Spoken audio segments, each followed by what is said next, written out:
ඔයාටත් පුළුවන් නම් පතුක් මලක් වගේ වෙන්න. දන්නවද පතුක් මලක තියෙන විශේෂත්වය මොකක්ද කියලා? පතුක් මලකට පුළුවන් ඕනිම තැනක වැඩෙන්න. පතුක් මලක් දන්නවා වැස්සක් වුණත් සීතලක් වුණත් මොන කාලගුණ පරිසරයක වුණත් නොමැරී ජීවත් වෙන්න.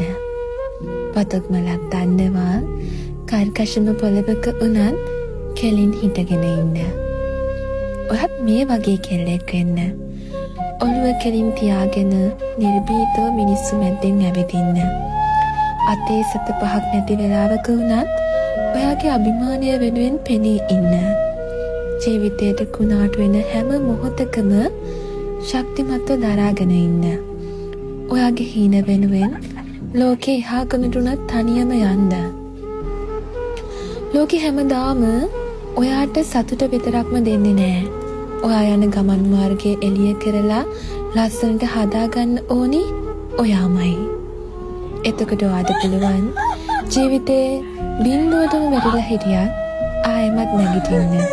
කාරු වෙනුවෙන්වත් නෙවෙයි, ඒ ඔයාම වෙනුවෙන්.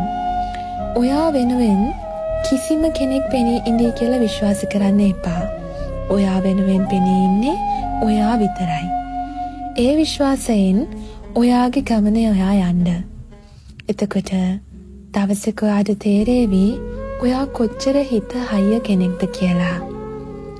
ඔයා දුකින් ඉන්න වෙලාවක, ජීවිතේ වැටිලා ඉන්න වෙලාවක ඔයාගේ හිත ඔයාම සනසගන්න පුරුදු වෙන්න.